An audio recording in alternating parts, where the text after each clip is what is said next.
Hey everybody, it's time to talk about execution. I know I sound like a sick man, but guess what? Not the execution you were thinking about. We're going to talk about doing something, taking action, that kind of execution. So there's this phrase that we throw around that I think falls under the category of wisdom. I have these little bits of wisdom. If you followed me long enough, you'll know what I'm talking about. It's W-I-S-D-U-M-B. Dumb. It's like dumb things. Why do we say them? Why do we subscribe to that line of thought? Wisdom, right? It's dumb. So, got it. This falls under wisdom because knowledge is power. Everybody throws that around like it's something cool. Knowledge is power. Oh yeah, knowledge, power, great. Partial truth, okay? I'm like a Snopes. I'm going to go in and tell you red, green, or yellow. Yeah. Well, this is probably closer to red, if anything, but knowledge is power. We throw that around. Yeah, knowledge, when I know things, that's powerful. It's only powerful if you do something about the knowledge. Okay? Think about that. So you could have an encyclopedia set. I did when I grew up. We had this Encyclopedia Britannica set. My parents invested in. This was before the internet, of course. Nobody buys these anymore, but huge set. And I remember book reports, 3rd grade, 4th grade. As a kid, you go and you look under, A, B, C, D, F, you go find the letter. The thing is, it's this burgundy with the gold, right? Did you guys have these, right? You know what I'm talking about. So you open it up and you try and find, trying to find panda. I got to do a book report on panda, panda. There it is, panda.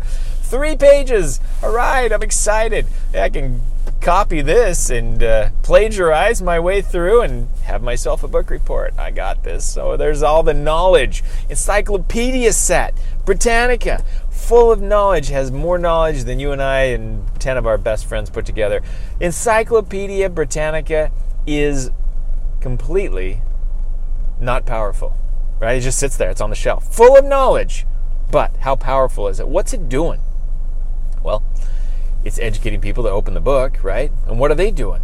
Well, they sit on the shelf just like that. They go to the work and sit on their chairs. But it's the same principle. Knowledge, when you take in knowledge, you do nothing with it. You're just being a warehouse. That's all you're doing is a storage unit. You're a knowledge storage unit. Well, guess what? Take a little bit of knowledge and start applying it. Now you're much more powerful than the guy with tons of knowledge who does nothing, right? We call that analysis paralysis. Everybody knows what that means. A lot of us are familiar with it, and many of us, I know I'm included on the list. I'm not pointing fingers to anybody, but many of us are guilty of it. Because it's comfortable, right? It's comfortable. We're in our zone. We're learning. We're growing. We don't have to put ourselves out there quite yet.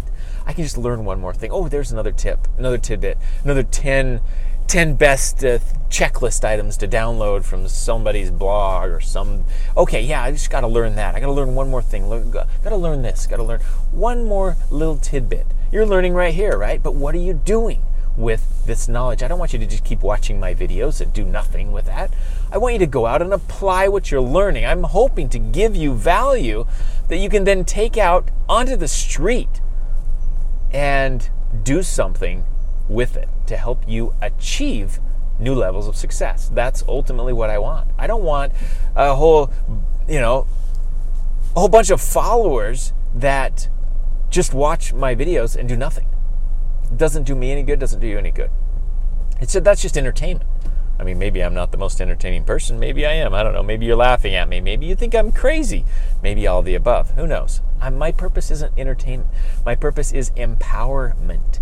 I want to empower you with knowledge, but it's your job then to take the knowledge and go out and do something with it. So, here's a quick story, and then I'll wrap. My first app, actually my only app that I developed, I was pretty excited about. It's a word game, and I actually was able to get it featured on the App Store. So my one and only app.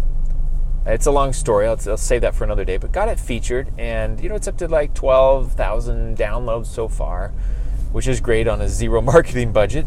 But anyways, I'm going through. I'm feeling pretty good about it. One of my partners, I made a comment to him because I'm an idea guy. I've always been an idea guy. Ideas come easily to me. I think about things. My brain never turns off.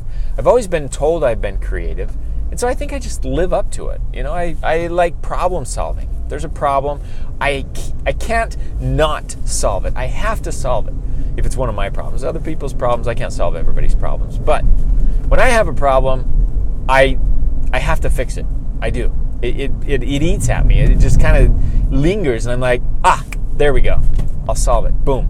So, anyways, I constantly have ideas, and so I got this partner, and we're working on the app. And right in the middle of developing this app, I throw out a conversation starter that sounds something like this. Hey, I've got a couple of new app ideas, and when you're ready, let's sit down and chat. I think we've got some good energy. I'd only met him about 6 months prior or something like that. I didn't know him for very long, but he's a sharp guy, really sharp guy. I was so blessed and fortunate to have him on the team, help us develop that app. And I really looked up to him, and so I was excited. I got more app ideas. Let's get going. And I threw that out there.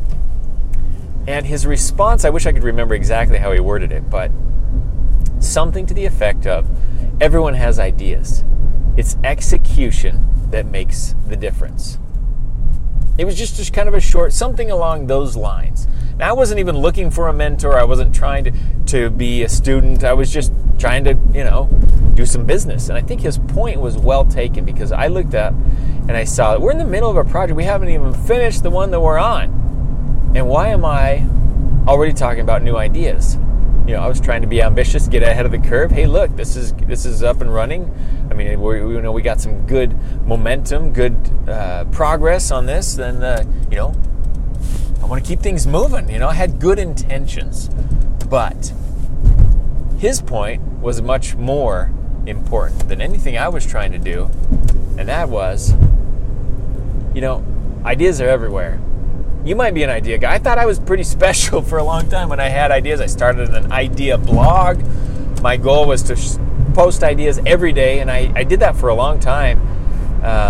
Product ideas, business ideas, book ideas, systems, better ways of doing things, inventions. I had ideas. I had no shortage of ideas. Actually, I'll tell you where I credit a lot of my ideas is from my goal-setting system.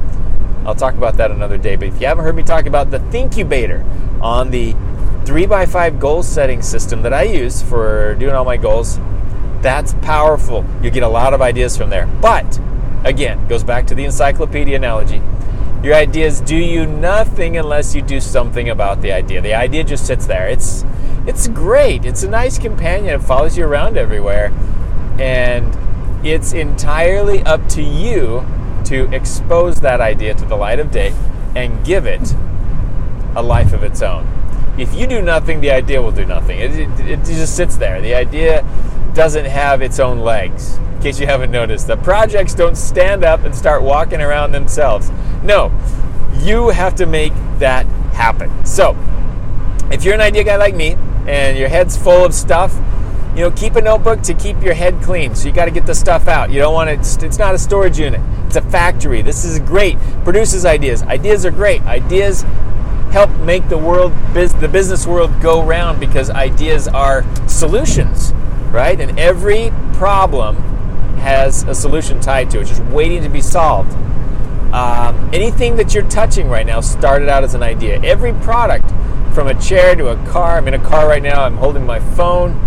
I'm looking around, seeing cement and light poles and billboards. These have all been around for many hundreds, some of them hundreds of years, but at one point, they were nothing more than an idea. Before there was cement, somebody said, hey, I'm getting tired of the dirt roads. What can we do? It was an idea, right?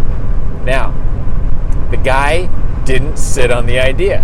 He did something. He started mixing. I don't even know the story. I'm just making this up.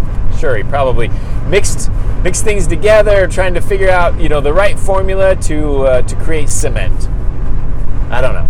Mixed a little dirt, some rocks, some glue, whatever. Probably tried and failed, like most inventors do, over and over until they got it right, and then boom, cement. I don't even know why I picked cement. That was dumb. You get the idea. Before there was chairs, they sat on rocks. Caveman, right? Somebody said, hey, we need a chair. And we invented a chair. Much more comfortable. 4 legs. Got it. Holds my back. I don't have to get tired sitting on a rock. I don't know. Everything starts with an idea. But an idea goes nowhere without action. Okay? Everything is in execution. You might have a mediocre idea, but if you have great execution, you're heads and tails above anybody that has a fantastic idea and does nothing with it. Okay? That's worth writing down. So don't spend so much time worrying about, do I have the right idea? I don't know. I'm not my idea is just average. It's not great. It's not, I don't know. How can I make my idea better? Well, yeah, I mean, it's great to always look to improve. Got it. But spend your time executing flawlessly, making a beautiful execution. Get it out there. Just start it. And then perfect it along the way. Whoa, hey, a little earthquake there. Sorry about that. So get it out there and perfect it along the way. You talk to the owner of LinkedIn. He says that anybody, I can't remember, Reed, what's his name? Anyways, the guy that started LinkedIn says that if you're not embarrassed about your first version 1 of whatever it is, that, obviously his was a software company, so version 1 of whatever, maybe it's a product, prototype, whatever. If you're not embarrassed about that first one that you put out there, then you waited too long.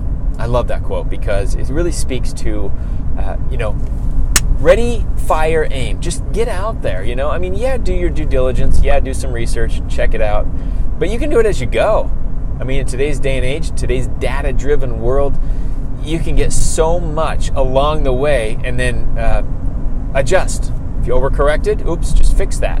Not a problem. So anyways, I'm going to wrap up, but thanks for listening. I hope you're getting something out of this. I hope that you'll now stand up and move forward on something instead of learn, and stay stuck in student mode. Student's important. You have to learn. There's a time and a place for that. But nothing beats the power of execution. Don't forget that.